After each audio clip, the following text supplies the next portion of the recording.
Good morning, members of Parliament, support staff, visitors in the public tribune, radio listeners, TV viewers, and those following via social media, and the members of the media. Welcome to this continuation urgent public meeting number 21 of today, Friday, August 26, 2022. I would like to give a special welcome to the Prime Minister and Minister of General Affairs, Ms. Silveira Jacobs, and the Minister of Public Housing, Spatial Planning, Environment and Infrastructure, Mr. Egbert Duran, and their respective support staff. We've established a quorum of 10 members. Please let's stand for a moment of silence.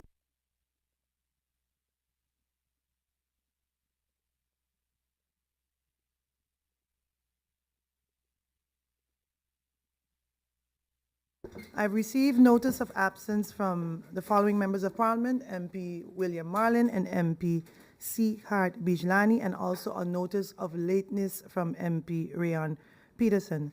Does any member of Parliament wish to have the floor for notification? I see MP Emmanuel, you have the floor. Thank you very much, Madam Chair.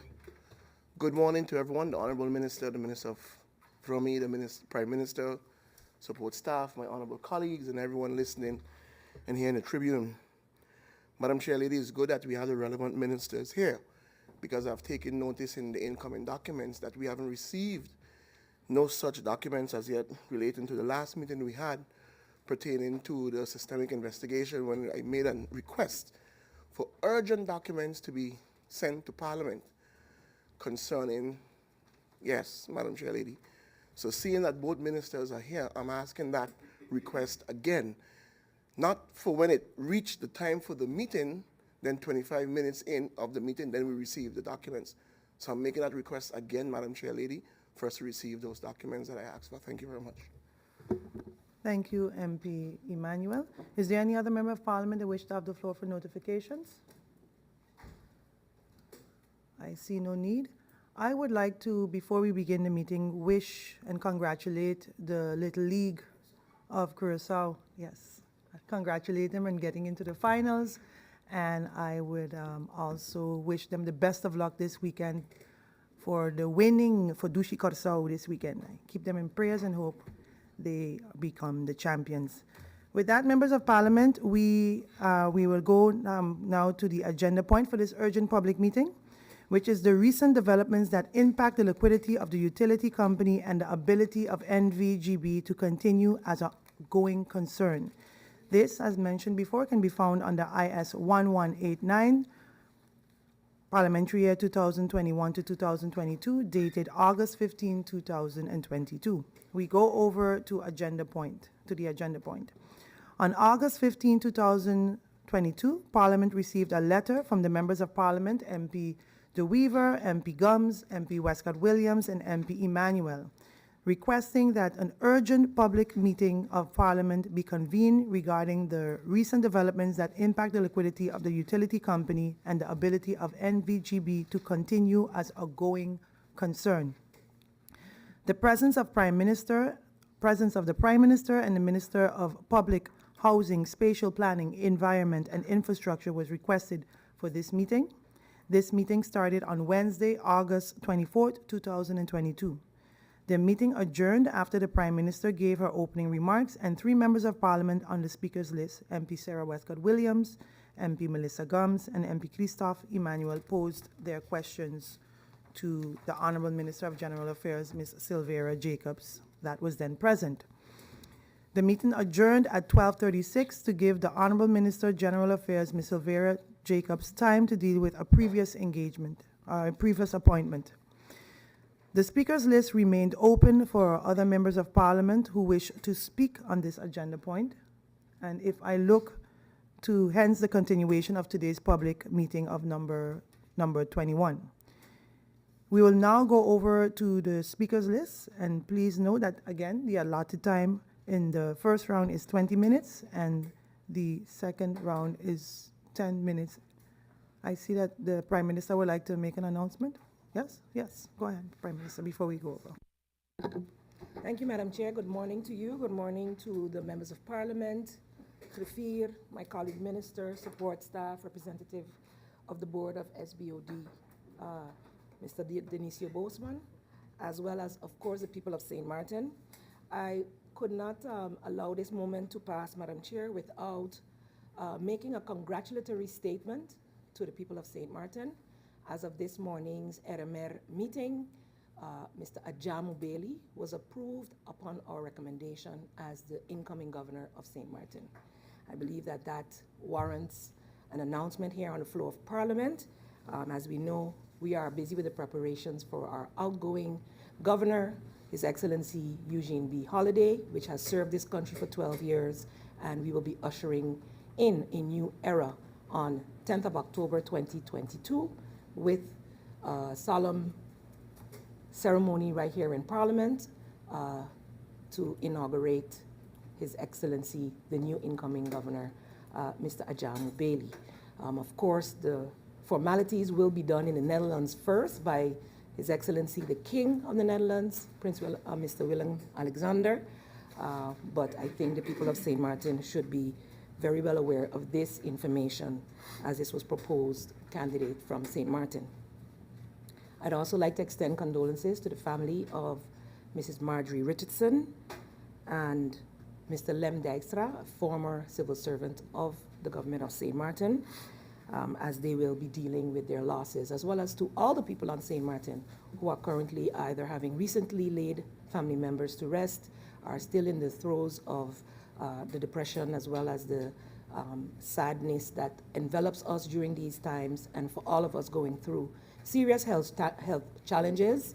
I pray for strength and courage of all who are going through that dilemma during this crisis time. Madam Chair, I also thank you for the opportunity that was afforded for me to finalize a planned meeting with the State Secretary on Wednesday. And though I was prepared to return, other meetings were scheduled.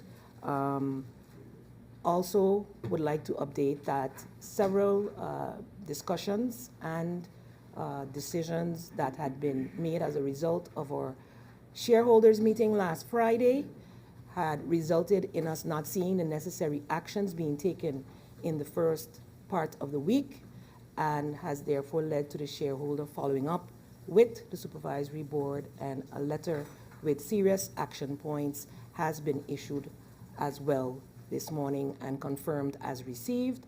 But of course, once I've received all the questions from the members of Parliament, I will be able to elucidate on the shareholders' plan of action in dealing with these events that have unfolded.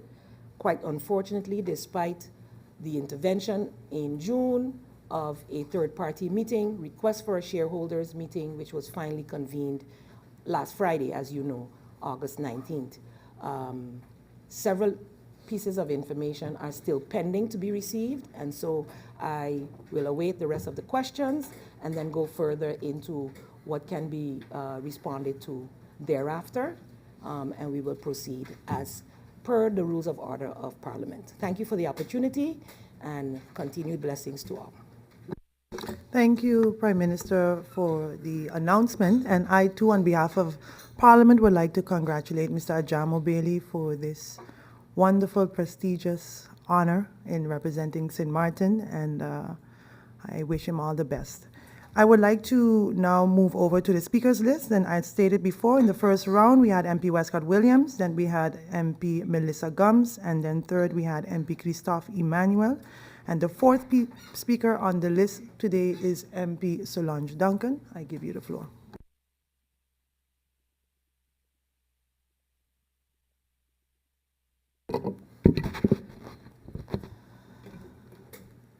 Thank you, Madam Chair. Good morning to you. A good morning to the SG. A good morning to my colleagues. Good morning to the Prime Minister, the Minister of Romy, his support staff.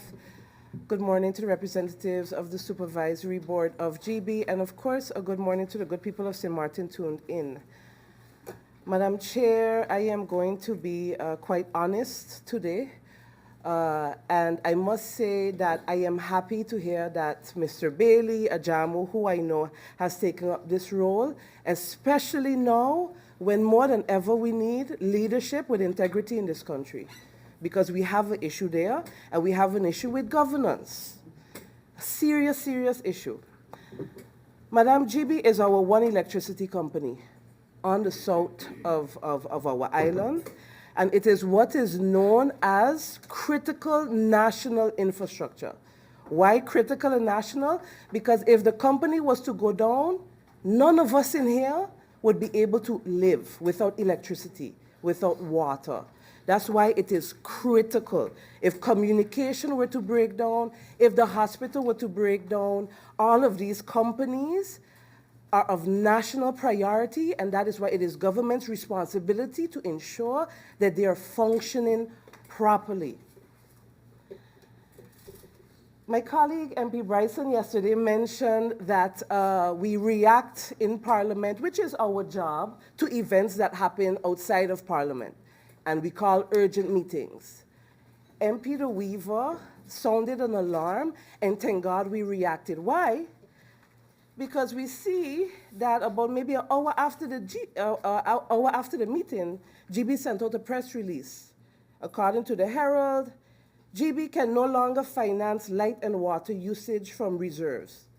So if we didn't sound the alarm, if MP De Weaver didn't say, hey, let's have a meeting on GB, would this press release have come out to inform the people that we have a problem at the company? Why? Because reserves are being drained, and of course, due to the hack, there has been billing and collection issues. And that's why I say we have a governance problem in this country, because transparency and openness should be expected from each and every company. And if it's a private company, then hey. But for public companies of critical national infrastructure, the people need to be informed, and Parliament also needs to be informed. In March of this year, Madam Chair, the US Congress approved legislation that requires companies with critical infrastructure to report breaches, to report whether they've paid ransomware and any other incidents to the federal government. So I thought about it. I said, wait a minute. We have a couple of companies here, critical national infrastructure, but they don't have any reporting responsibilities. I had to do my research. I said, okay, well, there's the shareholder rep, there is the supervisory board, we have Parliament. What is missing? Something is missing. A regulator. Government has to ensure that there is a regulatory body ensuring that not only reporting is happening, but a couple of other things. So what is the role of a regulator?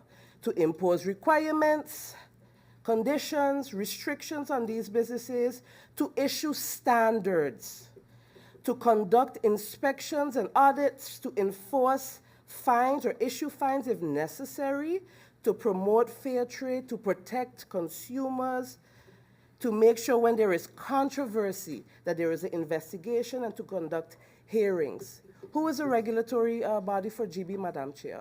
So it's a rhetorical question. I pulled up the ministerial decree of June 28, 2017, where the Minister of TIAT mandated the regulation of the energy sector to BTP. It says, the utilities sector requires a regulatory body to be established for the execution of regulatory tasks. There's a whole other points. The role of this body should be seen as threefold: to protect the consumers from abuse of market power, to support investment by protecting investors, and to promote economic efficiency. There are a whole other set of tasks, Madam Chair Lady, that were put in this mandate. And so after that, however, I believe, according to my research, nothing was done. So without a regulatory body, who enforces standards? Is it the shareholder rep?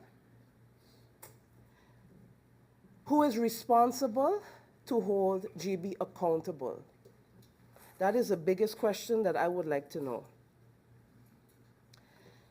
The thing is, right now, Madam Chair, is that the shareholder and the supervisory board do not have direct influence, or should not have direct influence in the operations of the company.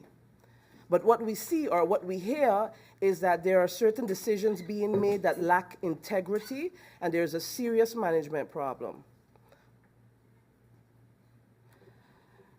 And so here are my questions, Madam Chair, through you to the shareholder rep of GEBE, the government of St. Martin. What is the current status of BTP's mandate in terms of actions and outcomes? This mandate was done in 2017. Was anything done since this mandate was issued? Is there any regulation happening right now of GB and the utilities sector? Has the government contacted BTP for the pending advices or updates on the regulatory framework that should have been established for the utilities sector? When we talk about this hack, Madam Chair, lady, that rocked the company, our one electricity company, was the ICT department at GEBE contacted by the United States FBI or Microsoft headquarters warning them of a possible hack? Hacks are happening all over the world, Madam Chair. We can't think that we're special and that it won't happen to us. What is government's position on creating a regulation for reporting hacks and other threats? Because again, if we find out that nothing was done since this mandate was issued, then what is government going to do, specifically as it regards reporting hacks, Madam Chair? Because it happened to GEBE, it can happen to the harbor, it can happen to the airport. And just as I asked the Minister of Education yesterday, articles and regulations, we need proper protocol and a process. If it happens tomorrow, what is the company to do, specifically on reporting? What does the government believe is its role as a shareholder in the regulatory process? Are there plans in place for the staff to undergo training to detect future threats? Were there off-site backups available when the hack happened? I have heard a number of very disturbing reports, Madam Chair, about the way in which the hack was handled and the data recovery and so forth. And so I think not only Parliament, but the people of St. Martin need to really understand what happened. Through you, Madam Chair, to the government, was there an independent investigation done after the hack, and what was the findings, if that could be shared with Parliament?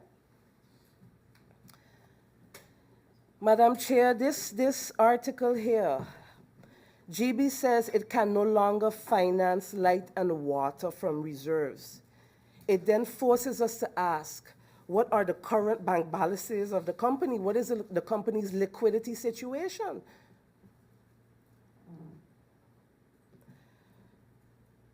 What was the cost of the data recovery, or if data was recovered at all from the company, and was there a cost attached to that data recovery?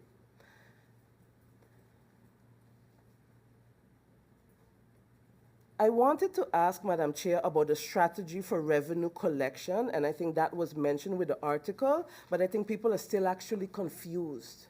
Because let's say someone like me who prepays, where is that balance or that credit that I had? I think there needs to be a proper communication strategy to the people so they understand, more so than what was given in the article that was issued. Madam Chair, hurricane season is approaching, and I would like to know if all insurance premiums are paid, and some of these questions might have been asked by my colleague. What is covered? We are in the heart of hurricane season.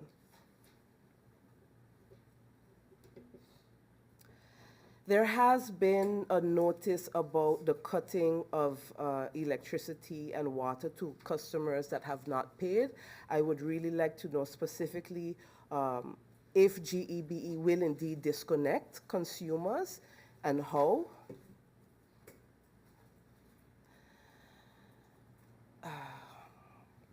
There is a culture, Madam Chair, of silence in our community, a culture of sweeping things under the rug, and I think this Parliament, I think especially young people in our country, have said that it needs to stop. It really needs to stop. I went also and did some desk research, and I found this thesis on great governance in small societies. It was a PhD thesis at the University of Oxford. And this gentleman interviewed the directors of public utilities companies in Aruba, St. Kitts, and I think Curacao. 3 things he said need to be present for a utilities company or any publicly owned company to be successful. One is that there needs to be a diverse set of players. So you have the management, you have the supervisory board, you have government, but you also have to have like consumer watchdog groups and so forth. It can't just be that a small group of people is in control and doing what they want. Also present too, which is interesting, is strong leadership and management. A manager that knows what they're doing, that is competent, and that is bringing the people together and not pulling them apart. In the recruitment report that Ernst & Young did, it said that NVGB needs a leader that is able to bring all parties together in order to solidify the company and prepare it for the future. This is what Ernst & Young said in its recruitment report when the recruitment was going on with the management team. What's interesting, Madam Chair, is that the former temporary management took the current temporary management to court. We know of a lot of things that was happening in the media. There have been reports, questions of credentials, management style, a negative impact on the company. Through you, Madam Chair, to the government, does the government believe that the current management of GB is bringing people together, as the report stated it should, and effectively preparing the company for the future? I am someone, Madam Chair, that has always believed in a participatory approach to governance, so including the people. So not only top down, but bottom up as well. Is it possible, Madam Chair, through you, that a survey of the employees be done at GEBE, asking them about their stress levels, about their thoughts on management? When are we going to graduate to that? Or do we continue to sweep toxic environments under the rug? There are rumors of layoffs coming, and I would like to know straight, Madam Chair Lady, is this true? And if it is true, what has GB done to cut costs and to not lay employees off? No one can afford to lose their job right now, Madam Chair. Madam Chair, we have a number of buildings coming online soon. Can GEBE handle that extra load? So the production of electricity, will it be sufficient?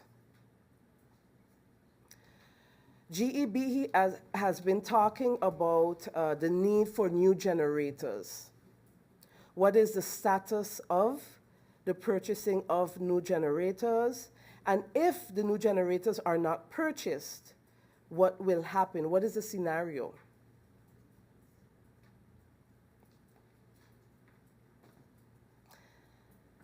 Madam Chair, during the Governor's Symposium, the temporary manager talked about a plan to install solar systems in schools, solar energy. We've been talking about this for years. I would like to know what is the status of that plan, because we see that we're going to have an electricity production problem, and green energy is something that we know we are behind on as a country. I would like to know what's GB's plans as it pertains to solar energy. Madam Chair, as I said, we have a serious governance issue in this country, and it is not like we do not have the institutions or the structures that are in place are not sufficient. It is a fact that we have people in positions that they shouldn't be in. And we are scared to talk about that, we're scared to do something about it. But there's this wave of accountability happening right now, and I'm happy, but something needs to be done. Something really, really needs to be done, Madam Chair. And if companies, if people, hundreds of employees are going to suffer for one person to keep their job, then we have a serious, serious issue, and at least I know that some of us are not going to take it lying down. Thank you, Madam Chair. That's it for me. Thank you, MP Duncan. I'll await the MPs to sign in for the speakers list.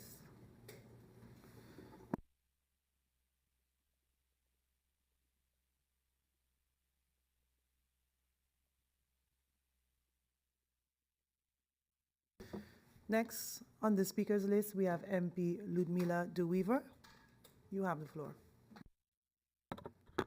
Good morning, Madam Chair Lady, Griffier, Prime Minister, Honorable Prime Minister, Minister of Rami, and your support staff, as well as my colleagues here in Parliament and the viewing and listening public.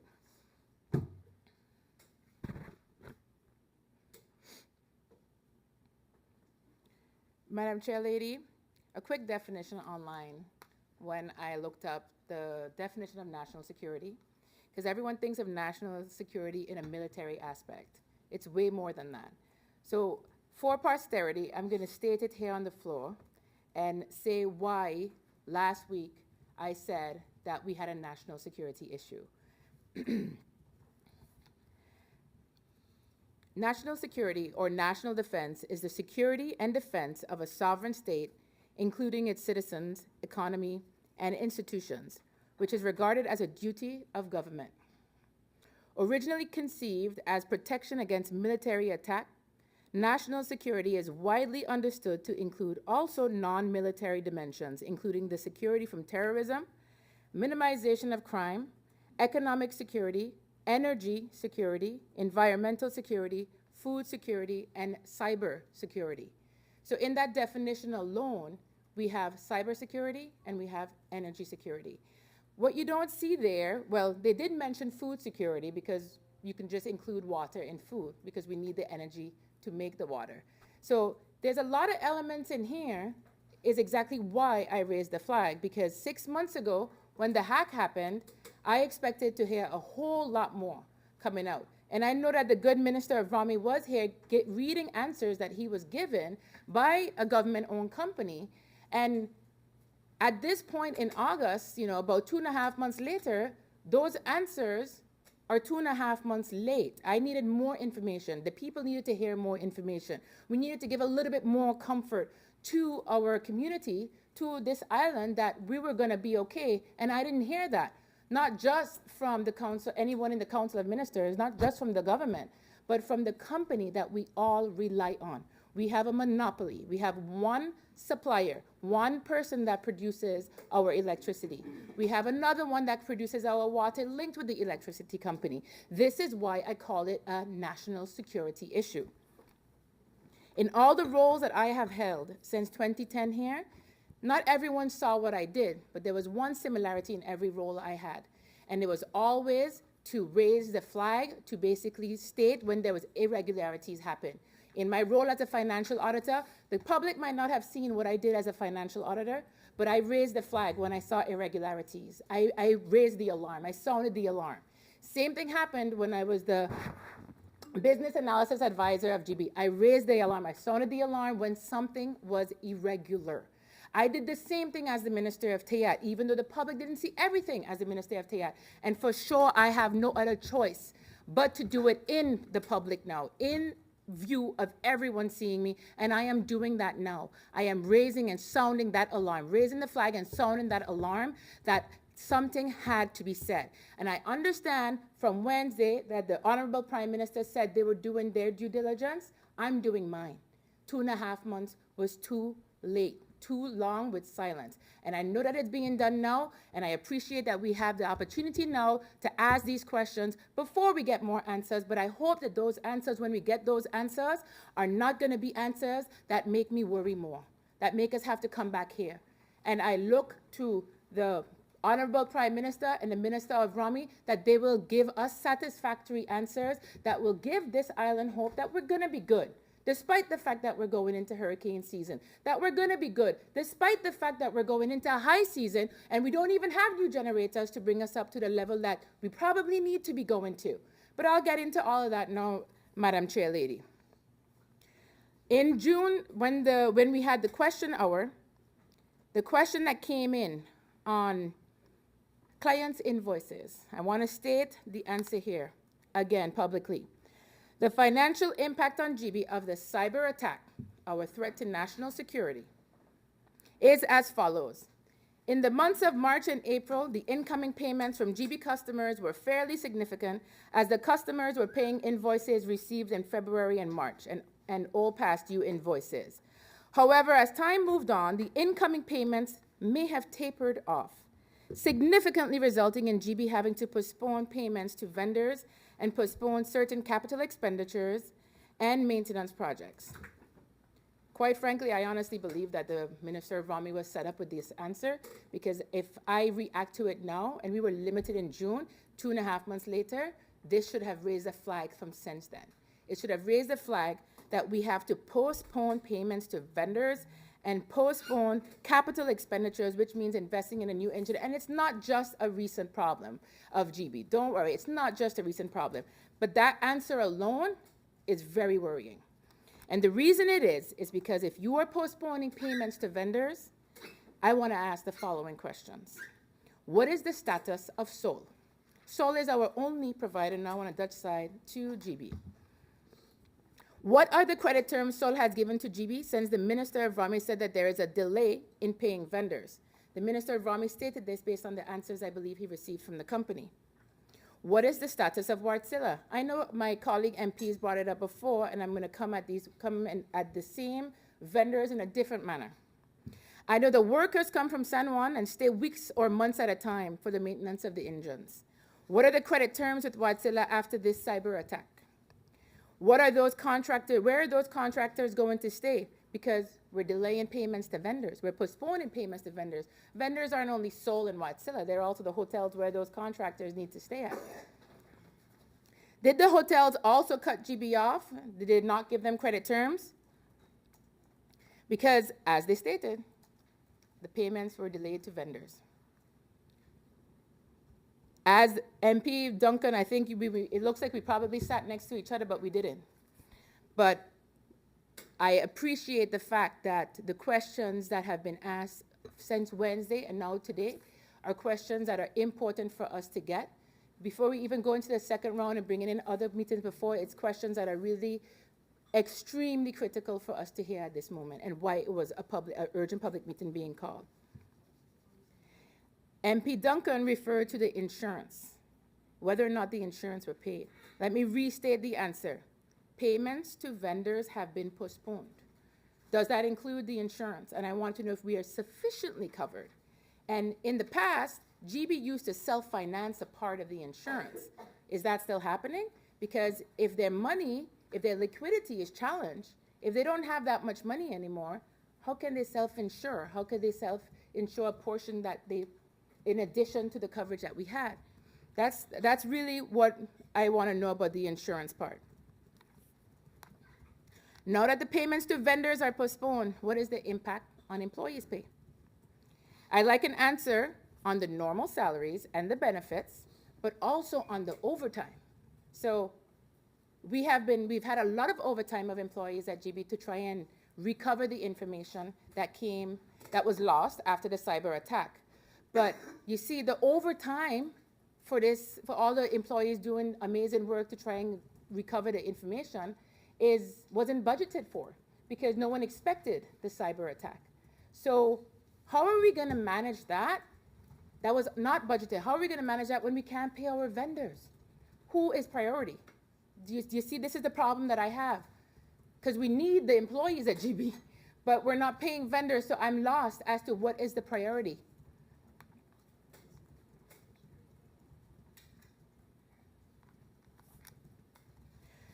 When it comes to the salaries and benefits, I am not only talking about, I'm actually also talking about the pensioners.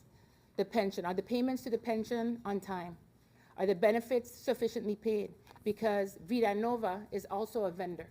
I just want to know if all the payments are up to date, because if someone isn't insured, they're not going to be covered when they pass that point. And it's the same thing for the insurance of the business. If they are not on time with their insurance payment, Their policy, they will not be covered in the event they need to make a claim.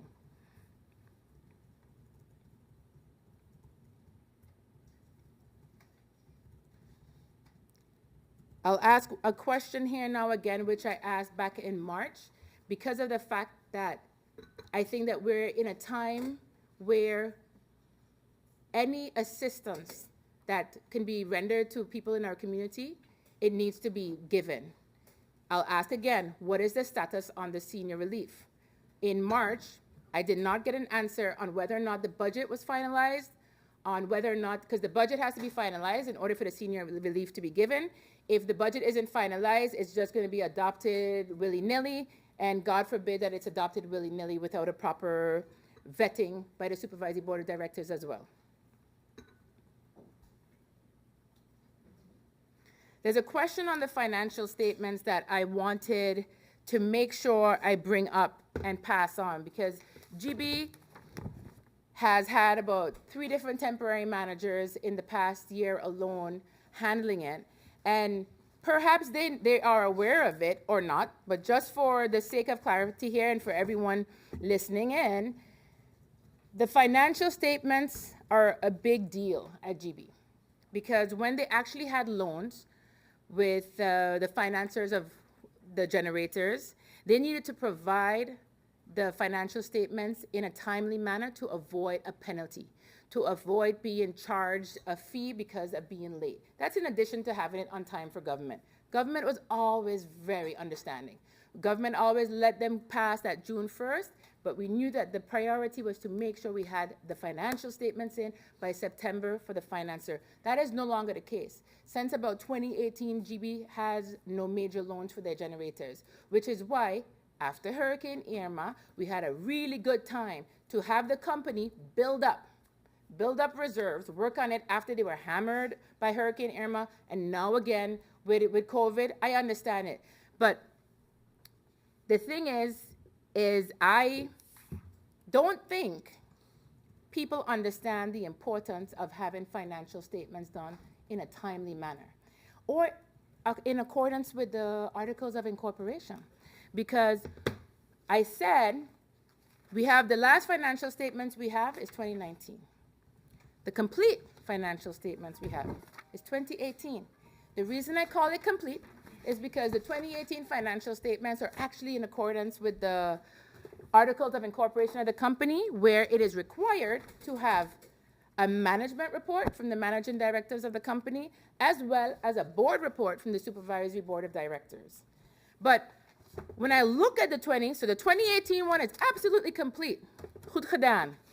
When I look at the 2019 one, it's a public document because it's in Parliament now. It's done by the new auditor for the first time.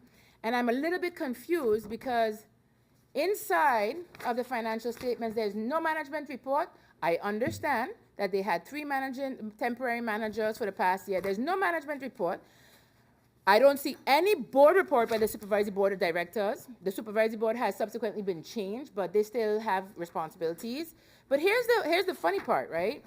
The temporary manager signed off, put a signature on it, and dated it March 2nd, 2022. But when you go in and you look at the financial statements, which in my opinion, being a formal external financial auditor, looks incomplete. It states, the financial statements have been approved by the Supervisory Board of Directors on March 2nd, 2021. Okay? But the signature from the temporary manager on the 2019 financial statements are dated March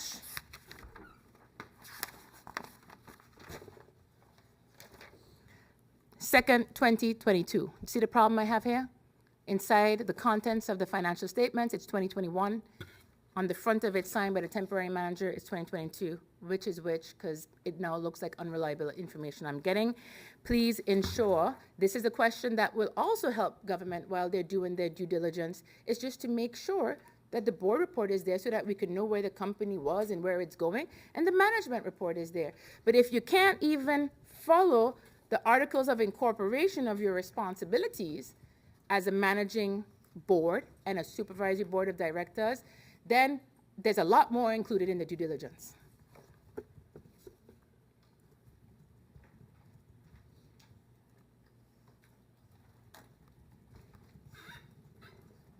I want to ask a question that I received from one of GB's customers, from the public, and they've actually sent it out via several means, and I've been getting this same question paraphrased. I'm going to read it verbatim, because once this question is answered,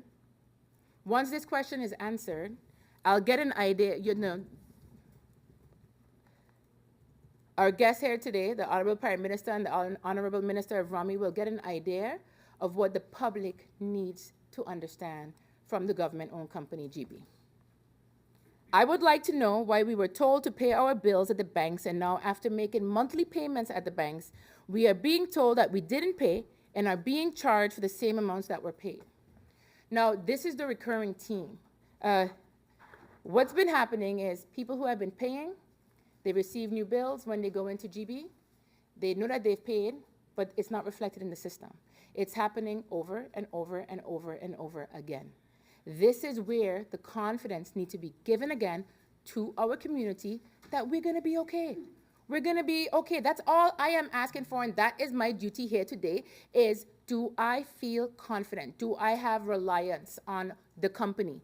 No, I don't feel that yet. And it's not just me. I am a citizen here just like everybody else. What are you doing to reassure it? Because when you come here on the floor and you tell me we're going to postpone payments to vendors and certain CapEx, I get very worried because we're maxed out on the generators at GB. We're at capacity. So if one generator goes down, we can be guaranteed that we're going to be load shedding here. Are we ready for that? I can guarantee that. If not, go ahead and ask. Let them ask. Let them ask the production plan if they're ready for that. When we go back online, if one generator goes down, what maintenance is planned? What maintenance is upcoming now? Are we going to stick to it? Because I hope to God we keep it maintained.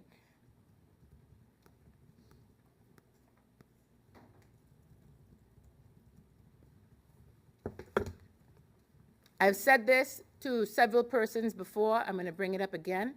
MP Westcott Williams on Wednesday stated that she referred to a February answer, I believe, and correct me if I'm wrong. It said, what I remember MP Westcott Williams saying on Wednesday was, the company said they had $50 million in reserves. And I really want to know what they mean by that. They have $50 million in reserves. If it means they have a piggy bank there of $50 million in reserves, or if it just means $50 million on the bank account. Because again, in June, when the minister came and he gave the answers, when it came to the cash position, it also referred to a $50 million. So is it always $50 million? I just want to know, because maybe we messed up on our dates, but I didn't mess up on what I heard and what I went back to visit about the cash position. So with that $50 million, I'm going to ask the question, how long can GB last at the rate that they're collecting revenue? And I want to make sure I reiterate what MP Gum said on Wednesday. Just because I ask these questions publicly on the floor of Parliament, don't mean I have to get them publicly on the floor of Parliament if they feel that certain answers when it comes to the security of the company are only for behind closed doors. I'm open to that. But a little bit better messaging has to come out to the public, Madam Chair Lady. Because as it stands, I'm not satisfied. And I understand that originally on this request, they wanted it last week, and then it came this week, and we need answers to come in by Wednesday. I will be patient, but we need a little bit of assurance. We need to tell our people that at the end of the day, we're still going to be good. And the last viable company still has a fighting chance. I want to leave this in perspective for the people to hear. It's funny when we look at the big four companies here. Telem, Harbor, Airport, GB, okay? When you look at all the revenue those companies make, and when you look at the budget of the government, it don't clock. It don't make sense. There's a leak somewhere. And I, as I stand here, will not allow that leak. Trust me, because the last company, the last viable company, whatever meetings it is we having on boards, let them be warned. It has come back to people. In my job here, I'm going to make sure I do all I can to protect the last viable company. Thank you, Madam Chair Lady. Thank you, MP De Weaver. Next on the speakers list, we have MP Angelique Rameau. You have the floor. I'll give you a few minutes to set up before I start the clock. A pleasant good morning to you, Madam Chair Lady. Pleasant good morning to my colleagues here in Parliament. Pleasant good morning to the ministers present and their support staff, and of course, the viewing and listening public. I have some questions this morning as it pertains to the Internal Audit Department, IT, and the payments. As we know, the Internal Audit Department of any company is very vital. This department is a crucial and vital part of the organization. This department looks at checks and balances and are, in essence, the whistleblowers to the Supervisory Board of Directors. Therefore, I have the following questions. Does GEBE have a functioning internal audit department? Is this internal audit department properly manned to carry out its core tasks in auditing different aspects of the company?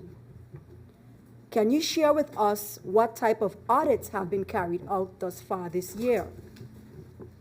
Is it primarily financial audits, or is it the audit department also engaged in operational audits, IT audits, etc.?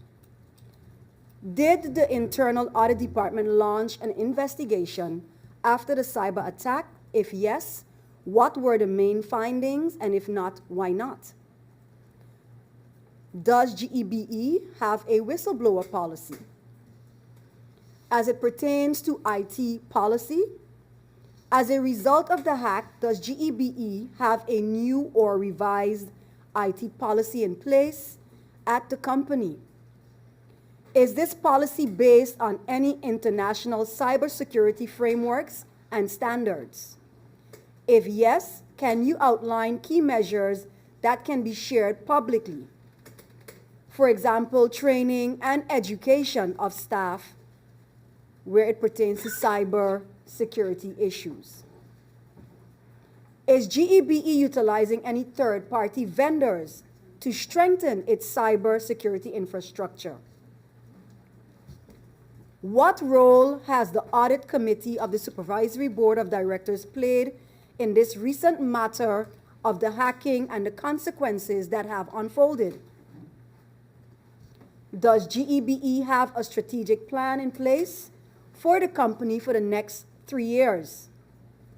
Although GEBE is the only player in their market, it does not omit the fact that the company requires strategic leadership and management to remain a viable company.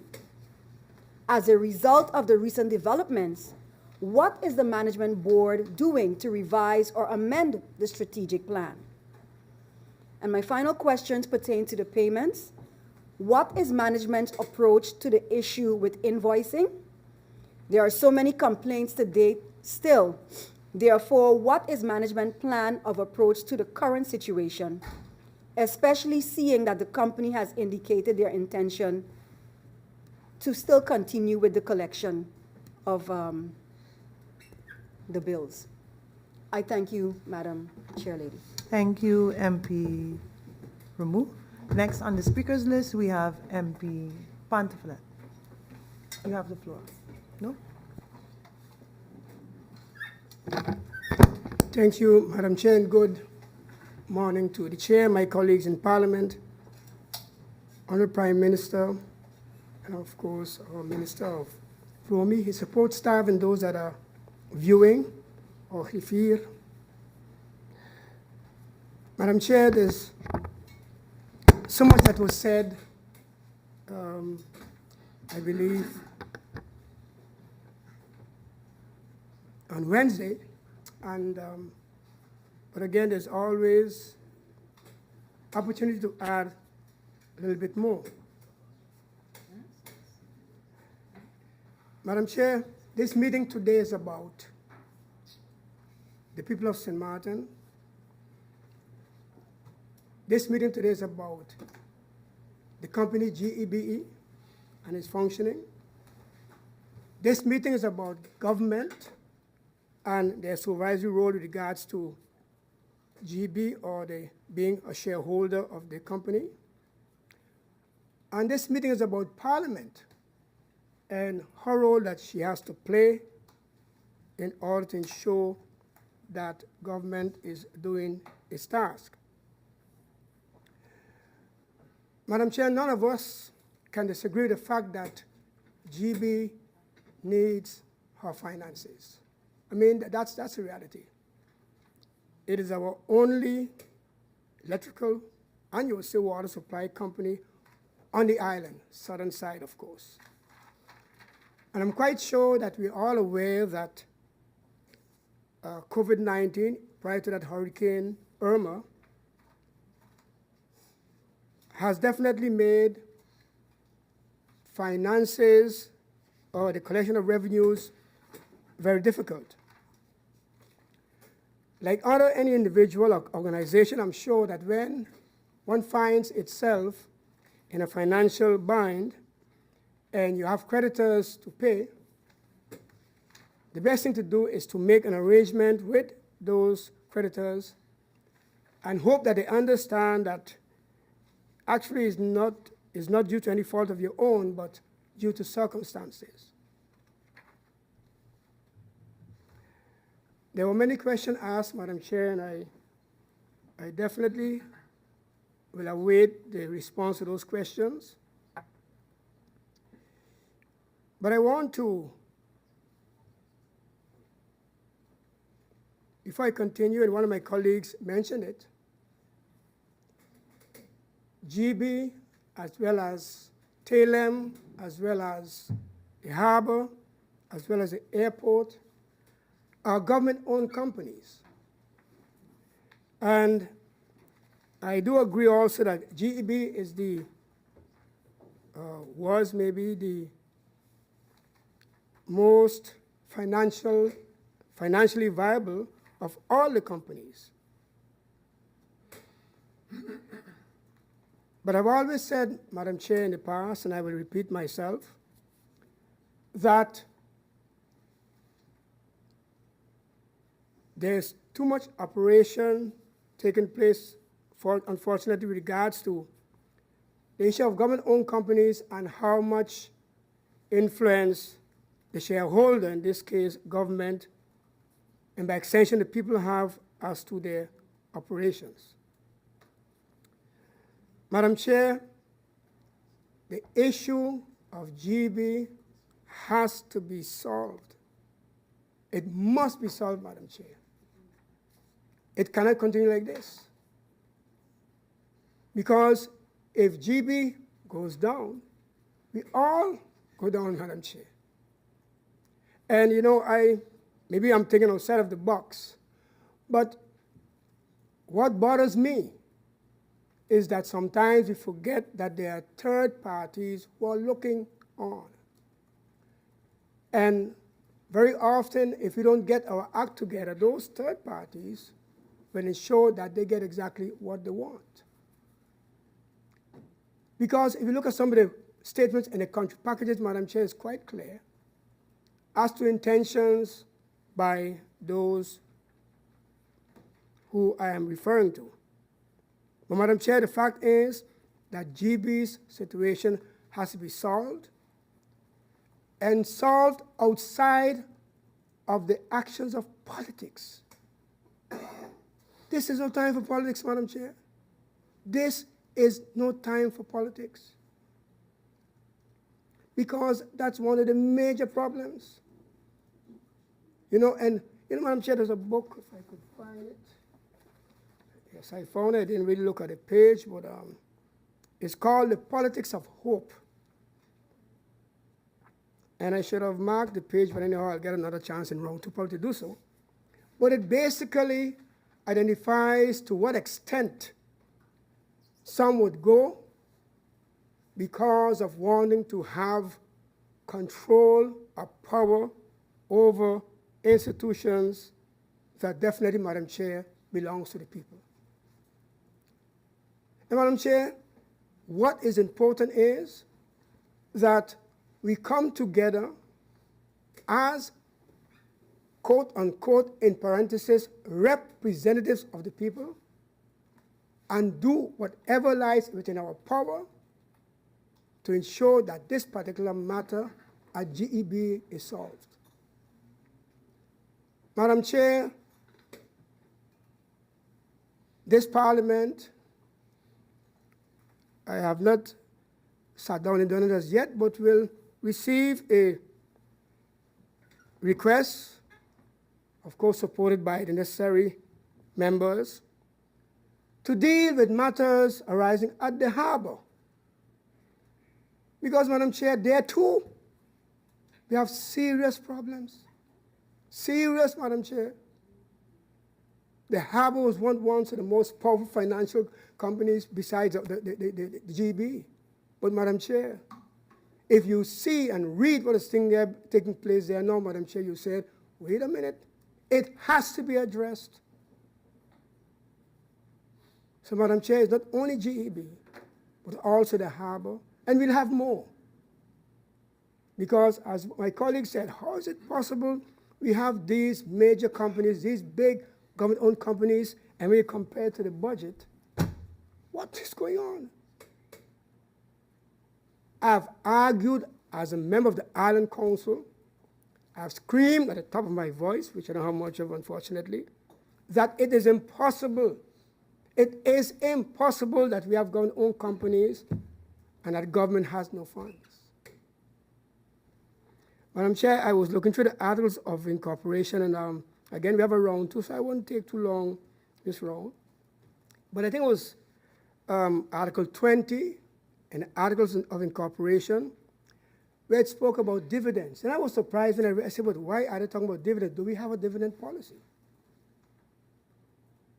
In that article, it was talking about dividends. So my question is, Madam Chair, because when I was going through the article, it spoke about Sabre, Station, Bonet, and so on. And I said, wait a minute. Have these articles of incorporation been changed? Or is the one that I have, is it how it is now? So what I need, Madam Chair, from you through the government, has GEB made any changes to the articles of incorporation, and is government aware of this? Because if we are shareholders, then any changes made to those articles of incorporation, we should also be informed. Madam Chair, I went through the press release from GB, and to be honest, I am extremely, extremely disappointed in the fact that it took them so long. You sat down with the shareholder, maybe not the complete board, and you were brought, the attention was brought to you even in June as to the seriousness of what has taken place. But you wait until you sat again with the shareholder, and also after receiving statements made by one of my colleagues in Parliament as to what was taking place, and still you're going to wait almost 3 working days after the meeting to send a press release? Chair. Madam Chair, for me through you to my government, I don't think I would have taken that nonsense. 2 days, then who's running who, who's controlling who, who's in charge of what, Madam Chair? Because the blame will fall on government, on the shareholder. I don't hear people blaming GB, I hear people blaming the government, you know. So I'm saying then more pressure should be applied to ensure that GB follow what is laid out in the Article of Incorporation and the responsibility towards the citizens and the government when it comes to reporting. Madam Chair, I just have one final word regards to the press release. I believe it was C. And I fall under C, Madam Chair. Customers which did not receive any invoice from GBNV as of September the 1st, 2022, the invoicing process for this category of customers is delayed due to the inconsistencies and glitches. Of customers will therefore not be disconnected, but are advised to execute monthly payments based on estimated usage. I got nervous when I saw the word estimate. Because, Madam Chair, I know for the whole month of July, I was absent, and I unplugged the fridge, the TV, everything that had current on it, Madam Chair, I unplugged it. So when I go today with my receipt from the former payment, and I present it, I hope I don't see a bill for the amount that when I normally use the electricity. I wanted to do it first, but I had to come to this meeting. You see, Madam Chair? See, this is serious. This is not in the play, Madam. This is serious. GB issue is serious, and it has to be solved once and for all. And we cannot have individuals running it as if it's their company. It is ours. And as Parliament, we are responsible to ask the government to look into it, and that's their job to do so. So, Madam Chair, there are many questions were asked. I am not going to ask anymore. I have had about 10 questions, but it kind of coincides with some of the questions my colleagues asked. So I'll wait and see if the responses, if I accept them yes or not, and decide how to move forward. Thank you, Madam Chair. Thank you, MP Pantaflet. Members of Parliament, with your indulgence, I would like to take a 3-minute adjournment. And when we return, we will have MP Rolanda Bryson next on the speaker's list. Meeting adjourned for 3 minutes.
Welcome back, members of parliament.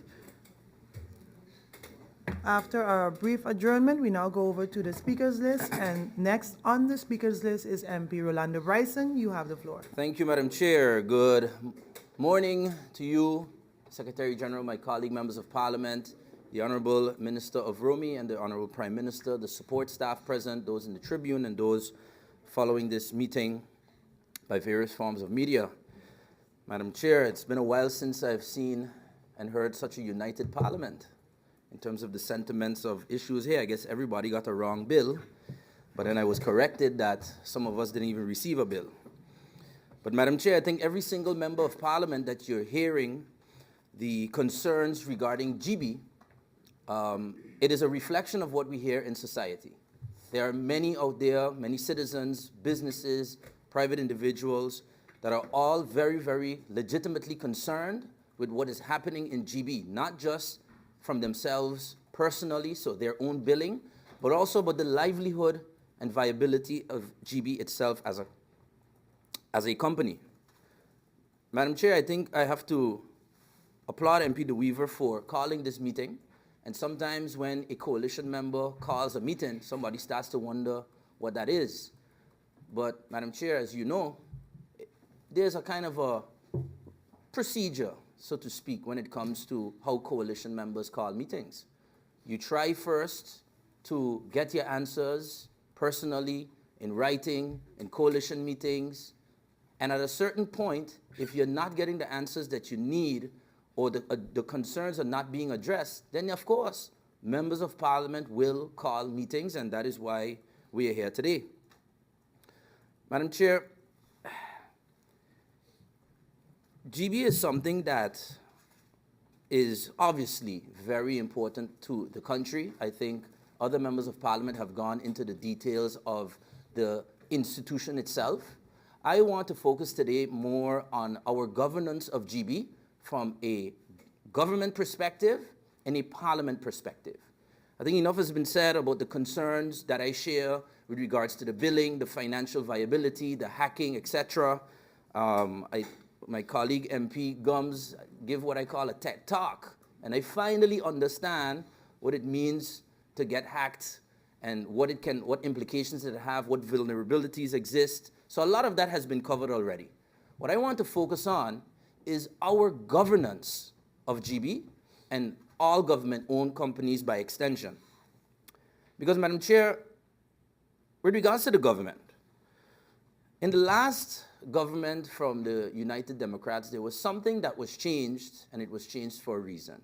And that was the custom of there being shareholder reps mandated by the Council of Ministers to be the representative to interact with GB, have meetings, have shareholder meetings, with, of course, certain limitations to be expected, that any major decisions would still come back to the ultimate shareholder, that major resolutions would not be done without consultation of the Council of Ministers, etc. But, Madam Chair, as MP Myers had coined it in Parliament, due to outside influence, and especially as a result of one minister in particular, that changed. And that is why I call that new policy of no longer having shareholder reps the Stewart-Johnson policy. Because we all know this was a direct result of what we were hearing in terms of the direct interference and going to board meetings and demanding that this got to get done now, like this, like that, not following the proper protocol in how things have to be done. So, Madam Chair, that was one extreme of where I understand we don't want to have shareholder reps, because we want to understand that ministers need to have limitations in how they interact with government-owned entities. But, Madam Chair, I believe we have maybe come to another extreme where too much of a hands-off approach have now allowed these government-owned entities to basically do what they want and operate how they want, with little to no government oversight. So there needs to be, in my opinion, some sort of balance. I understand the need to not go back to the days of where ministers feel they could just walk in the CEO office and say, listen, you better do this or you better do that. No, those days are over and should never come back.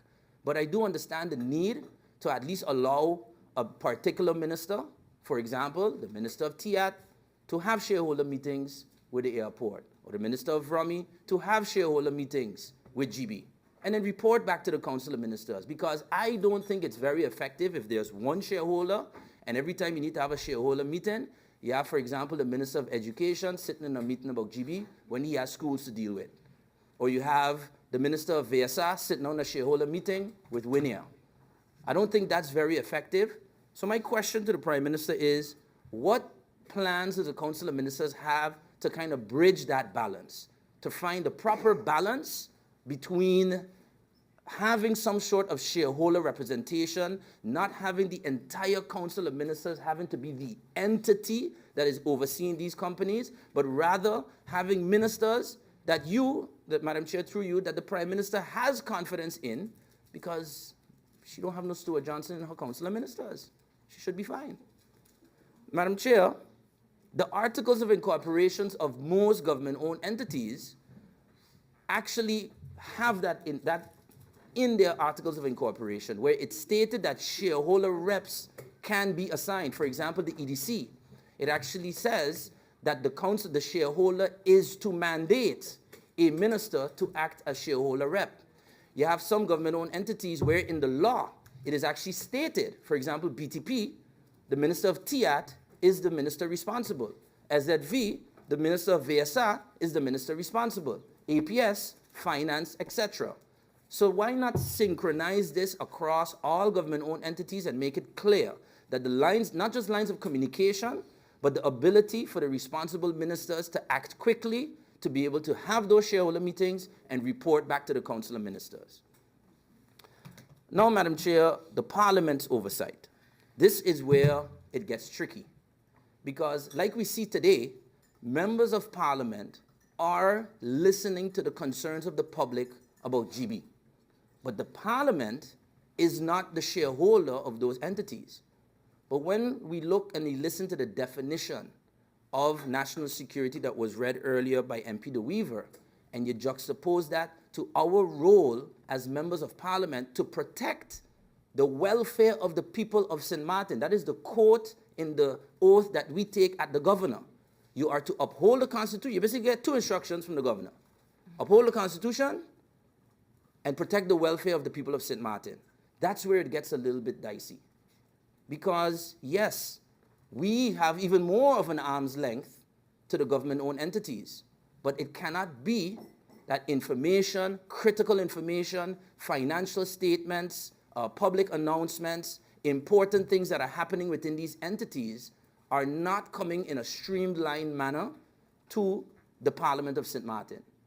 That members of Parliament don't have to, and yes, I did say we don't need to be reactive as a Parliament, but maybe what we can do by getting information streamlined regularly, by the government implementing a better oversight of its government-owned entities, then maybe the information might come better to the members of Parliament.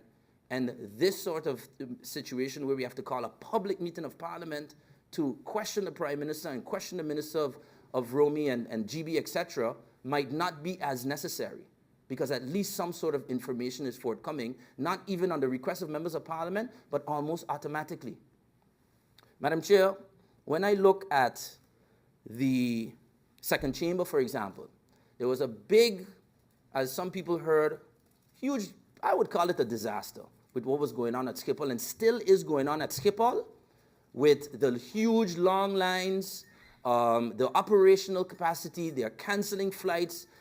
They also had problems with the construction, with Ballasnedam and other companies and all of this. And at a certain point, the second chamber did invite the Schiphol director to come to a committee. And I was trying to research, okay, how is that done? Because indeed, we can't call the CEO of GB and say here and question and so on. That is not in our protocol. But what the Tweede Kamer has established is an official protocol between the government and the Parliament for how the oversight of government-owned entities are handled, where indeed regular information, quarterly reports, consolidated financial statements, and so on are sent to the second chamber, and there is a procedure in place to actually have those entities refer back to the second chamber, and that is called the protocol van afspraken over onderzoek in Tweede Kamer. So this is the protocol of agreements on investigations by the House of Representatives in which information is requested from ministers, state secretaries, and government-owned entities. So the second chamber, signs a protocol with the government saying, look, these are the critical entities that we need to be, kept abreast of. So we are going to make an understanding that those companies can, in certain instances, report to the second chamber. And Madam Chair, I think it's time, in order to be solution-oriented, that the Parliament and the government starts considering creating such a protocol. What I envision for something like that would be some very rudimentary things that are not necessarily sensitive, but that can give us a proper picture of what's happening at government-owned entities. And I identified 7 items. Consolidated quarterly and annual reports, so the consolidated version, which should not be sensitive information. As a matter of fact, most government-owned entities actually put that on their website, or used to. I've seen that that has fallen off over the years. Secondly, consolidated financial statements, consolidated performance and operational audits. Then fourth, relevant shareholder resolutions. I think that should be shared with Parliament. Because if the Council of Ministers has decided something that is important, and if they believe it's relevant to the public and relevant, therefore, to the representatives of the public, then some of that information should also be shared automatically with members of Parliament. 5, hiring at the top level. So the process, the qualifications, and the term. I think the Parliament deserves to know who is managing these companies. Not to question them, not to get into an interrogation, but we should be made aware on any such hiring processes, how they're going, when they're completed, and then the terms of when these people actually start. 6th, I would say, acquisitions, sales, and constructions. So for example, if GB buys a new generator, or GB sells a generator, or GB builds a new fuel tank. Major things like that, the government-owned entity should report to the public because, again, that has a serious implication on the public. And finally, Madam Chair, public announcements. What I mean by this is a lot of members of Parliament get very frustrated when we have to hear about something very critical in the newspaper. And I wondered to myself, how hard is it for just adding the email address, garrick.richardson@sxmparliament.org, and sending it on to the members of Parliament as well? Just send it out. I think the email of the Kifir is public. That's not an issue. But get it to the Secretary General, and I highlight the Secretary General to make it clear that it is not to be sent to any individual politician, not even the chair, not even the factions, but to the Secretary General of Parliament, the government-owned entity, sends the information there, and then it is booked in via the proper channels. Those are 7 items that if we were getting these things on a regular, I think the members of Parliament would have a much better time overseeing what the government-owned entity is doing. And then let's say we have people like MP De Weaver that are very versed in the financial statements that might look at this and say, hey guys, I'm noticing something is wrong here. In the 3rd quarter of so-and-so, the reserves look very low. At that point, a meeting can be called and information can be requested to get ahead of a potential problem, to not have to be reactive as a Parliament. Or those that are very versed in VROMI and infrastructure projects and so on, and we get information that GB is going to build a water tank in a certain area. And then maybe that VROMI-minded person might be like, wait a minute, how is it possible they're building that? That doesn't seem to be the right location or the right permit or the right structure. Maybe we need to then get information on that from the government. And this is not to say we are micromanaging the company at all. These are significant things that are happening. For example, in the Kupukoi area, I remember getting some calls where people saw a tank going up in that area. And some of the residents had some grave concerns because they didn't have any idea, is this something that's going to make a lot of noise? We don't know, is there pumps that are going to be there disturbing the area? Is it going to block their view? So information like that is definitely forthcoming because those citizens will contact the very members of Parliament to then say, hey, what's going on here? So that is why I'm saying this sort of information coming to the Parliament of St. Martin would be very important for us. Madam Chair, we also have to be cognizant and handling the government-owned companies in terms of when we invite them to meetings. I will say and admit that early on as becoming chair, we did have the habit of, let's say, we call the airport and then the CEO. We call the GB and then the CEO in a public meeting of Parliament.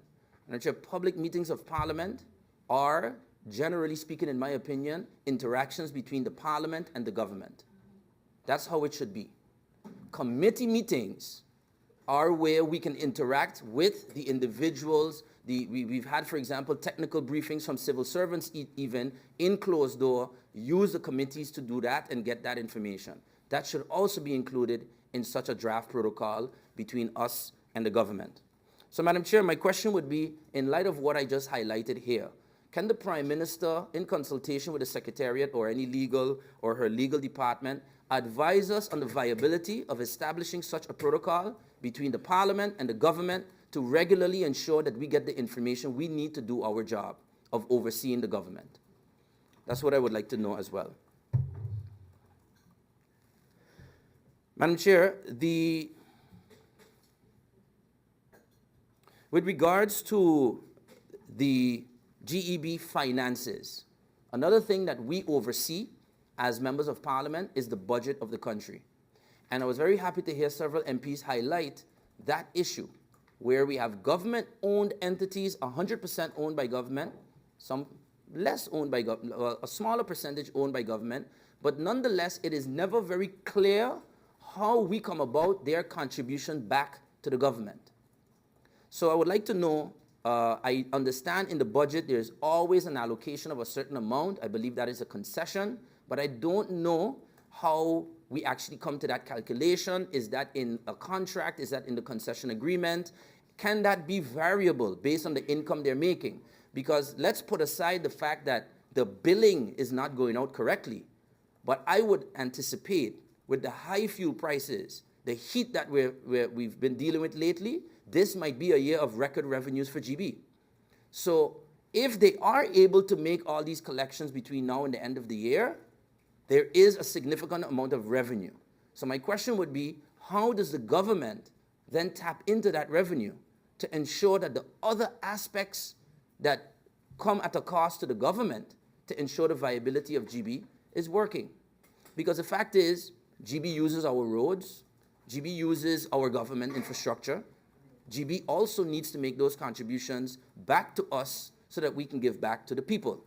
And for example, we talk a lot about relief for citizens, for elderly and so on. That relief should be tied to the dividend that they receive. So would it be, for example, possible to, by means of the dividend policy, that a portion of which, based on the performance of the company, a dividend is reserved and that is distributed back to those in most urgent need, like our elderly GB clients? Madam Chair, the other thing I want to touch on is small businesses. The last 2 years have been extremely, extremely hard for small businesses in this country. The fact is, a lot of them are suffering. A lot of them are finding it difficult to be able to even pay the bills if they are correct. So my question is, from a governmental level, is the shareholder able to sit with GB and by means of a shareholder resolution outline plans for payment plans or something that can be done for small businesses to be able to spread it? Because why I say shareholder resolution? Because a company is always going to look at one thing. They gotta get their money. The government has to look at the overall well-being of businesses and citizens. So that is an example of where the shareholder needs to step in and say, you know what, GB, I understand your financial situation. You've painted a picture. However, we resolve that you are to present within 2 months a plan for spreading the payments of small businesses, which are defined. You can easily define those based on what the Chamber of Commerce has. And those that fall within that definition, can they then spread their payments over 6 months, 1 year, or whatever, and not on an ad hoc basis? So not that one person comes in and they get the payment plan, and then the other person comes in and then they don't get it. Because that's what you also hear, unfortunately. We want to make sure, and I know that GB is capable of doing it, they have done it, but as a shareholder, for you to step in and say we need small businesses in this country to have relief, and spread that. So keep current with your current bill, but the year that you owe, or the 20,000 guilders that you might owe, will spread that over 1 year. That would provide an immense amount of much needed relief for small businesses in this country. Because yes, we look at the residents and the higher costs and so on, but small businesses like restaurants that are running these coolers and refrigerators, they are suffering extremely hard at this time, especially restaurants that have not been able to make business during the COVID closures. Now they finally open and they need the relief as well. Thank you, Madam Chair. Thank you, MP Bryson. Next on the speakers list, we have MP Rayon Peterson. You have the floor.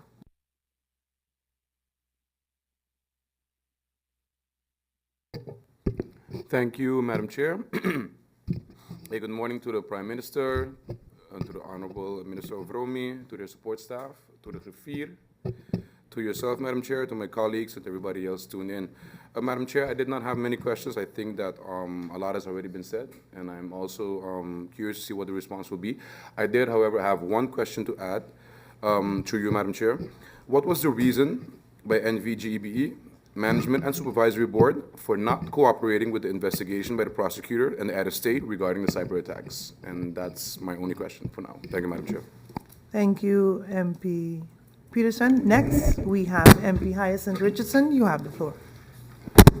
Good morning, Madam Chair. Good morning to the Prime Minister, Minister of Romy, and their team. Good morning to Parliament and the listeners. GB. Much talk in the last couple of months with GB. I believe the communication with GB and the public at large need to be upgraded. There was some questions I have, 4 questions. I would like to know if GB budget have been passed and if the senior citizens is receiving their relief, their monthly GB relief. Also, I would like to know about if GB is continuing with the underground cabling, because there's some districts like St. Peter's and South Ward still needs underground cabling to be done.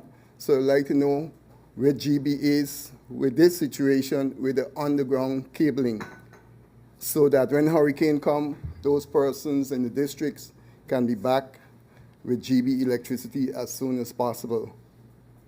The paying of electricity bills, online or by the bank. I would like to know if these persons who are paying a certain amount of the bill, and if they too will be cut at the month of September. I believe that GB have lost several data during the attack, cyber attack or the hack, and I would like to know what percentage is inputted in the new system or the new software system that GB have.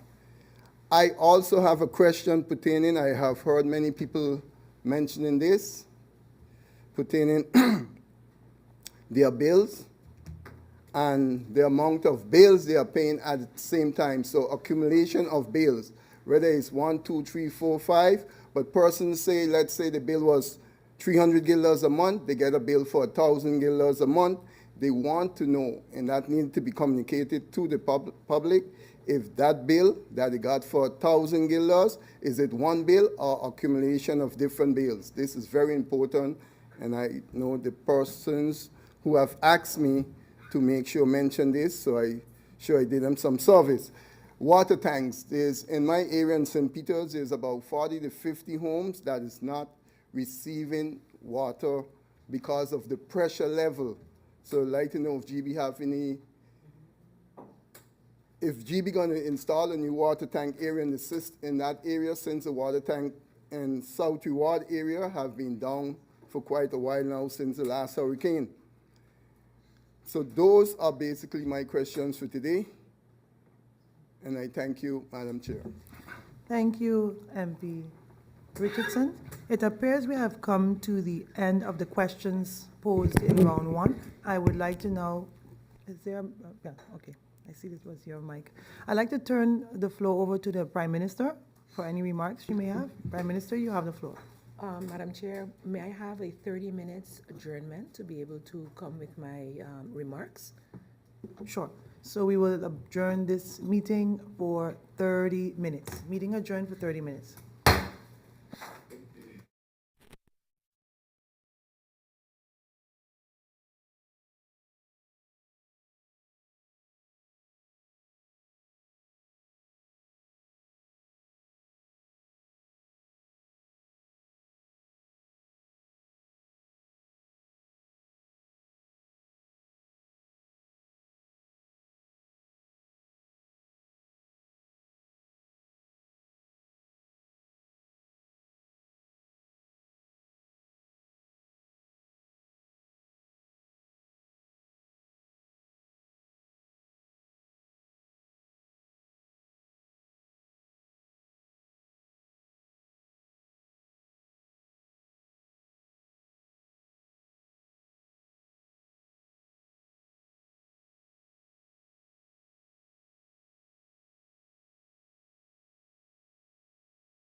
Welcome back, members of parliament. A pleasant good afternoon to everyone. Just before the break, we were in the first round of the GB urgent meeting regarding the recent developments that impact the liquidity of the utility company and the ability of NVGEBE to continue as a going concern. Members of parliament posed their questions, and we then had to adjourn for a few minutes to allow the Prime Minister to return with perhaps answers or opening statement. I would like to now turn the floor over to Prime Minister Jacobs for any any remarks or answers you may have. Prime Minister, you have the floor. Thank you, Madam Chair Lady. Thank you to the members of Parliament for your question posed here in this public meeting of Parliament, whereby your concerns have been well noted. Indeed, those concerns echo the concerns that have been brought forth by the Council of Ministers as shareholder to the government-owned company in question. It formed part of our deliberations over the period of time from March to the date of today. And I would like to start with, first of all, especially seeing that several of the members did come forth and discuss the whole governance issue. They also mentioned some suggestions as well, that it is tantamount that the people of St. Martin understand completely where we stand as a government and parliament vis-a-vis the government-owned companies, as well as what I can respond to at this point before we adjourn to receive the rest answers. So with that being said, I'd like to, and of course we did ensure with all the corporate governance trainings taking place at the moment, our deliberations with our country package B2 and B15, that we were supported in the information being disseminated here this afternoon by the corporate governance experts. I'd like to start with an overview of the legal structure and framework of NVGEBE. St. Martin is a sole shareholder, as has been expressed here by several members, and is represented in the general meeting of shareholders of NVGEBE by the Council of Ministers. The corporate bodies of NVGEBE are the Managing Board, the Supervisory Board, and the General Meeting of Shareholders. Each of these corporate bodies has its tasks, responsibilities, and authorities. Excuse me, Prime Minister, just Yes? for clarity's sake, are you going to be answering some of the questions from the members of parliament that posed earlier? I will do some generalized responses, but this is part of some of the questions on governance that were asked as well. So it's not going to be in the order in which they were asked? When we come back, we will ensure that they are in the order in which they were asked. Point of order, Madam Chair Lady, with your permission. Madam Chair Lady, thank you. I did not want to stop the Prime Minister once she started the presentation, but like you did for point of order, I want to make a point of order as well, because we're getting some remarks now, and I am sure in my case, there would be the need for some clarifications, and I'm wondering if following this, we would get that opportunity.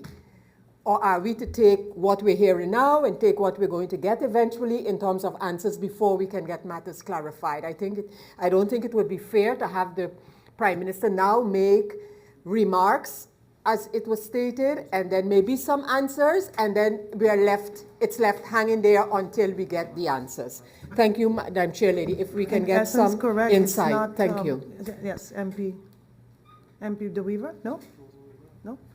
In essence, correct. It's a bit confusing in an OV setting, Prime Minister. That's why I'm asking. So several members have Posed questions. And also rightfully iterated that some of the information cannot be shared publicly.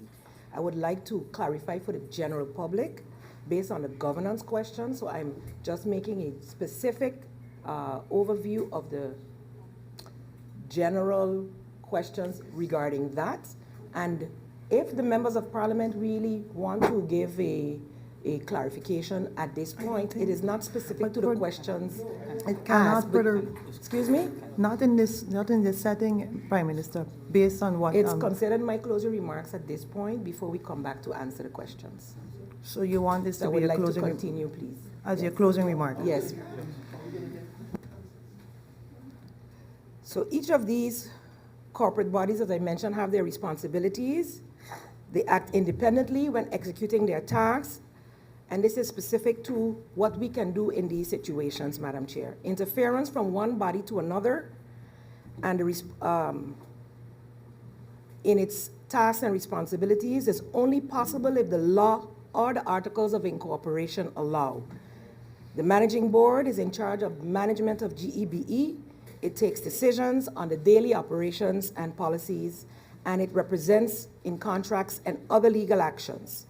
As of this moment, Madam Chair, NVGEB's managing board consists of one statutory director in the name of Mr. Temmer, who is the only authorized member of the managing board.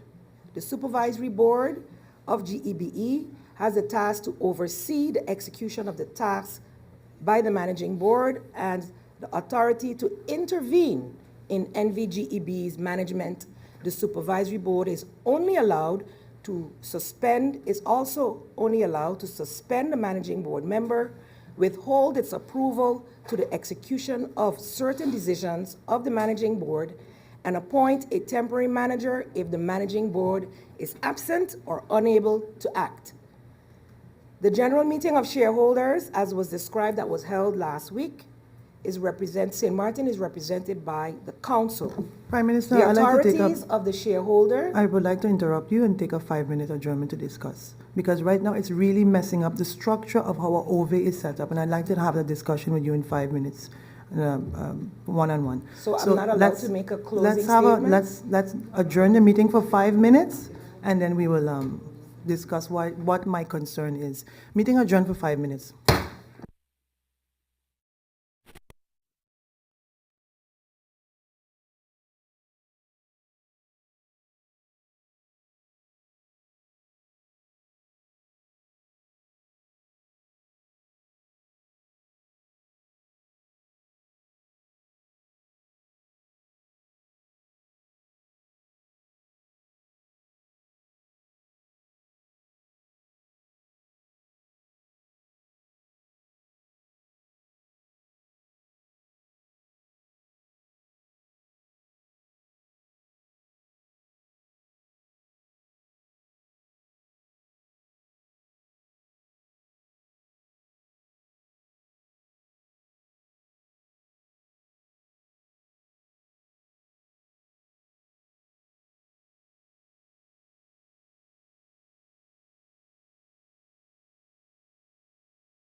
Welcome back, members of parliament. We took a brief adjournment just to caucus with the Prime Minister to clarify exactly what her statement is, and it was concluded that this will just be some remarks she will make before adjourning for her to return with the answers. So I will now turn the floor over to the Prime Minister, and members of parliament will not be asking any questions and no clarifications, so that we can maintain how the structure of the public meeting. So I will now turn the floor over to the Prime Minister for her remarks before we adjourn this public meeting. Prime Minister. Thank you, Madam Chair Lady, and thank you, members of parliament. We were at a position where I was describing the general meeting of shareholders. As mentioned, St. Martin, represented by the council, is the sole shareholder of NVGEBE. The authorities of the shareholder, Madam Chair, can only be exercised in a general meeting of shareholders, which I'm calling the GMS. If a shareholder wants information from the managing board, the shareholder must convene a shareholders meeting, ask questions during such a meeting, and or request further information from the managing board. As for the interventions or taking of corrective measures within NVGEBE, the authority of the general meeting of the shareholder is also limited. That meeting has the power to suspend or dismiss members of the supervisory board and managing board if such is justified by law. The general meeting of shareholders or the shareholder cannot execute the powers that pertain to the managing board or the supervisory board. A brief reconstruction of the diligent actions taken on behalf of the shareholder will be provided. Parliament is on the role of Parliament as well. Sorry. Parliament is not a statutory organ of NVGEBE. NVGEBE has no legal relationship with Parliament at all. Parliament is not authorized to exercise any powers over GEBE or its bodies, as some members have mentioned. This means, for example, that the members of the managing board or the supervisory board cannot be summoned to appear in a meeting of Parliament. If invited by Parliament, the managing board and the supervisory board may appear in a meeting voluntarily, but they are not compelled to answer questions or provide information. This power pertains exclusively to the general meeting of shareholders under the restrictions as I mentioned before. From a constitutional perspective, Madam Chair Lady, the Parliament indeed has the authority to summon the minister to appear in a meeting of Parliament to disclose written information. A minister is obliged to appear to answer any questions the members of Parliament may have. In the case of the government-owned companies, in which the Council of Ministers is the shareholder, in responding to these questions, the answers and the information to be provided to Parliament are limited to the information made available to the Council of Ministers as the sole shareholder of NVGEBE. The current crisis that NVGEB is currently facing, and the actions that were taken by the Council of Ministers as the representative of the shareholder. In the course of the last few years, in our capacity as representative, it has been very prudent and diligent in taking actions within the limitations of the law. One important step, which was taken in 2021, was to strengthen the capacity of the supervisory board.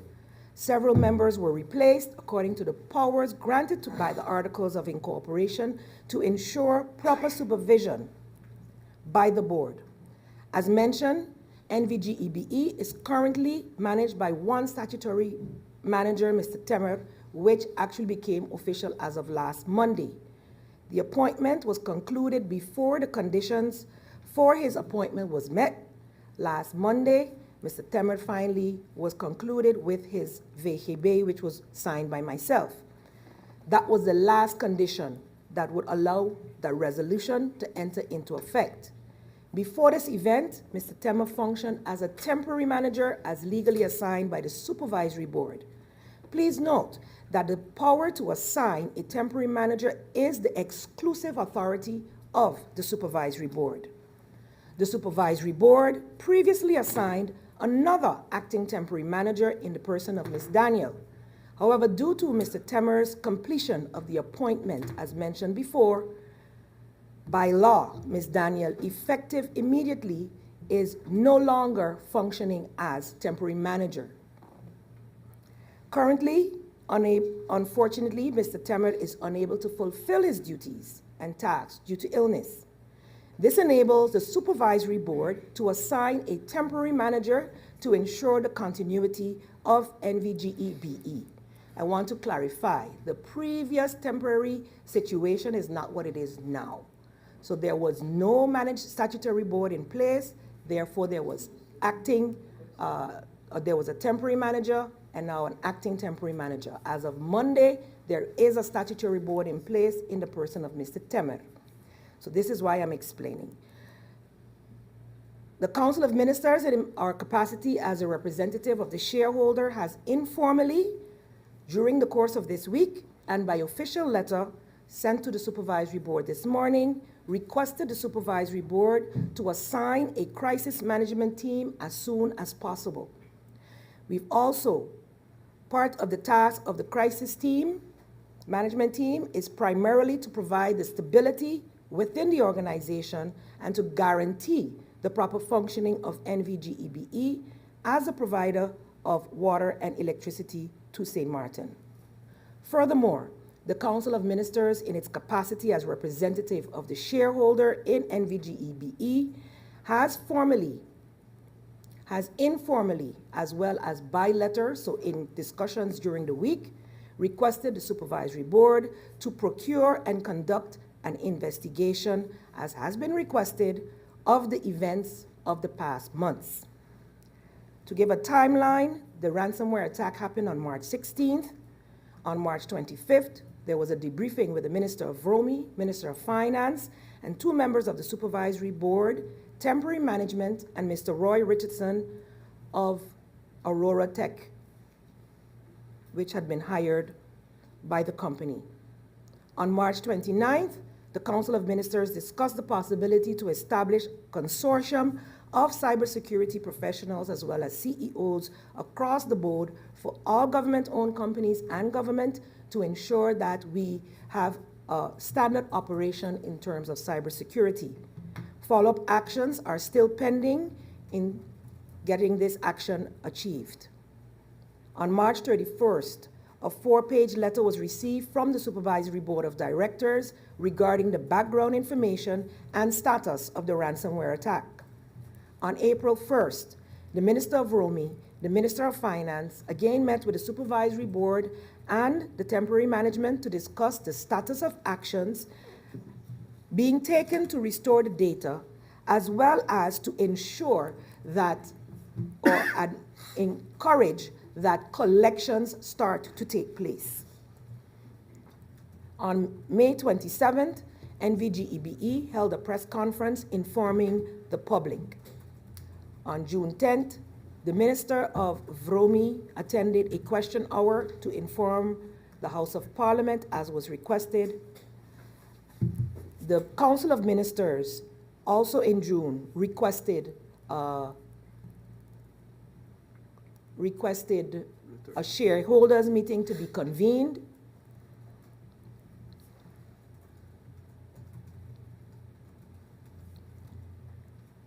And in August, starting from the 2nd, documents were sent to the shareholder in several emails from the then acting temporary management.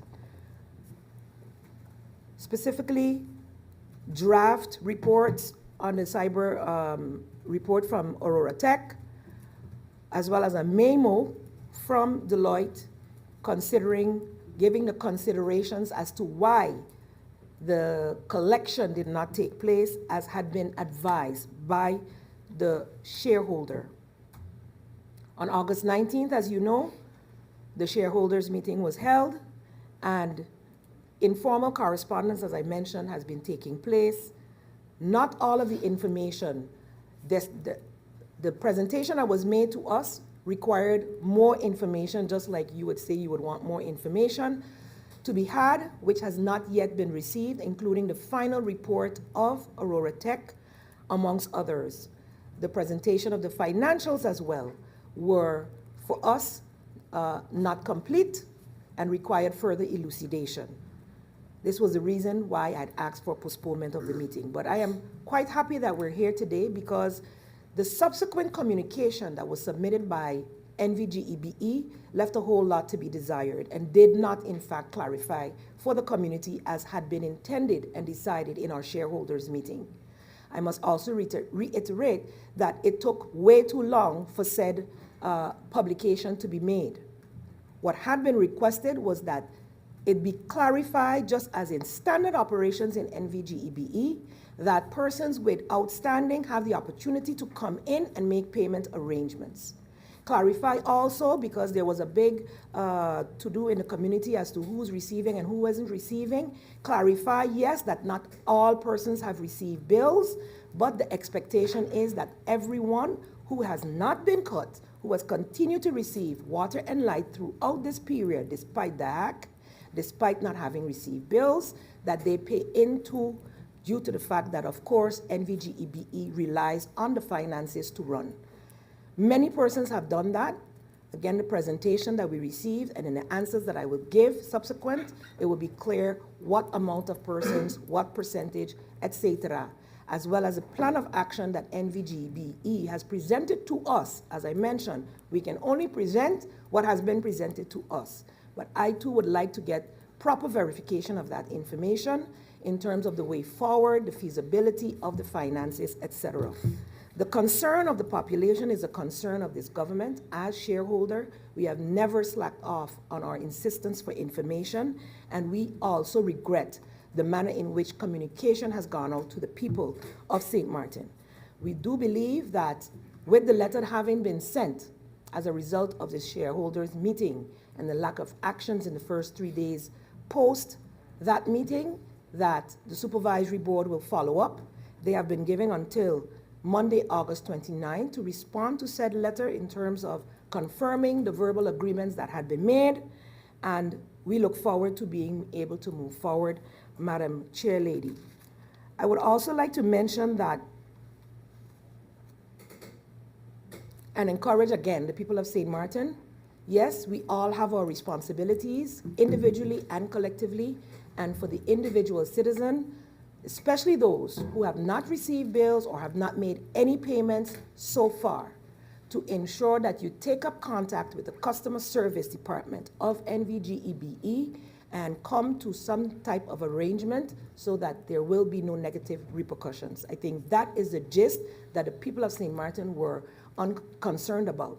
Another statement that was made in the press statement, Madam Chair, that I think needs clarity from NVGEBE, which I have also requested, is the fact that they are mentioning at the end of the statement that your accounts receivables are up to date. And I believe that that is an erroneous statement that needs to be corrected post-haste, as well as encouraging or informing the general public that payments arrangements can and still will be made prior to any decisions made moving forward. I hope with this, Madam Chair, that I've been able to at least allay some of the concerns of the members of Parliament until we can come back with the concrete answers, taking into consideration that some of the answers or the questions asked would require a more confidential setting, seeing the type of information that was requested. And I would like to take this moment also to mention that this government does not support a culture of silence, as has been alleged, vis-a-vis what we must in our role, and I heard one member mention the different roles they have played and where you're allowed to say what and when you can say what. We do not promote a culture of silence, but we must exert our responsibilities to the people of St. Martin, to the government-owned companies as well, and the information that they have, to not spread fake news, to not continue to spread rumors that have not been proven to be the facts, and in fact, using such for political gain. This is detrimental not just to the government-owned company, Madam Chair, it is detrimental to the people of St. Martin. Not only are we living on this island, everyone is looking, and as we know, we are still under that whole constraint of the country package where the vital processes of the country must be maintained, and we are living up to that responsibility. I look forward also to us being able to, given the statements I made on the governance and proposals that have come forward in terms of what can be done to improve communication internally between the three that I mentioned, government, parliament, and government-owned companies. We will definitely be looking at what is possible with the law and definitely answer those questions that have been asked systematically as we go down. I think with that being said, Madam Chair Lady, government stands ready to be able to continue to serve the people of St. Martin and ensure that the vital water and electricity that we all need remains and the company remains a viable one. Thank you for the opportunity, and we would like at least approximately, I don't want to say exactly based on the verification that I need, 1 week to be able to return. Point of order, Madam Chair. Gums? Thank you, Madam Chair. Thank you, Prime Minister, for the remarks. Madam Chair, as of the 1st of September, next week, Thursday, GB intends to start collections, disconnections, etc., urging everyone to pay invoices they do not have before next week, Thursday. So is it at all possible that by Tuesday, Wednesday, maybe people could give up their weekend to come up with answers to these questions? Thank you, Madam Chair. Thank you, MP Gums. I was actually about to propose that to the Prime Minister. Prime Minister, if you can come at least by the 31st with some sort of response. I think based on the statement that I made, and that's why I find it imperative to make this remark here of what the Supervisory Board has received from the shareholder in terms of actions to be taken and respond by Monday. I've also mentioned that payment arrangements can be made, and that is what needs to be done. It is not that the statements about you must pay by the 1st of September is unacceptable by the shareholder. Unacceptable. I for think the persons who have not concern, made. Prime So- Minister, is that it's going to be cut off and no one knows who or what is going to get cut off I on had the hoped 1st. that with my statements, Madam Chair Lady, that the assurance would be given that that would not be done. The encouragement, though, to said persons who fall within that category and have not made any payments whatsoever at this point, to go in and make an arrangement. That is what I have said. So the board will have to respond by Monday. Coming back on the 31st or the 1st, the 1st is when?